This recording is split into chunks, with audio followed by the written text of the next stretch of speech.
કાનવા ગામમાં દુઃખદ ઘટના. અસ્થિર મગજની વૃદ્ધ મહિલાનું પાણીમાં ડૂબી જતા મોત. જંબુસર તાલુકાના કાનવા ગામમાં એક દુઃખદ ઘટના સમાવી છે.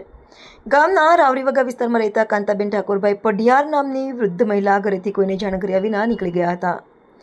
પરિવારજનો દ્વારા તેમની શોધખોળ કરવામાં આવી રહી હતી. આ દરમિયાન આજે કાનવા ગામથી માસરીવગા તરફ જતા રોડની બાજુમાં આવેલી એક તલાવડીમાંથી કાંતાબેનનો મૃતદેહ મળી આવ્યો હતો. ઘટનાની જાણ થતાં આસપાસના વિસ્તારમાંથી મોટી સંખ્યામાં લોકો ઘટના સ્થળે ઉમટી પડ્યા હતા. ઘટનાની જાણ વેડજ પોલીસને કરવામાં આવતા તાત્કાલિક ટીમ ફાયર વિભાગની ટીમ સાથે તાત્કાલિક ઘટના સ્થળે પહોંચી હતી. ફાયર વિભાગના જવાનોની મદદથી વૃદ્ધ મહિલાનો મૃતદેહ પાણીમાંથી બહાર કાઢવામાં આવ્યો હતો. ત્યારબાદ મૃતદેહને વધુ તપાસ અને પોસ્ટમોર્ટમ માટે જંબુસર સરકારી હોસ્પિટલ ખાતે ખસેડવામાં આવ્યો હતો. ઘટનાને પગલે પરિવારજનોમાં શોકની લાગણી ફેલાઈ છે. સમગ્ર મામલે વેડજ પોલીસે જરૂરી કાર્યવાહી હાથ ધરી છે.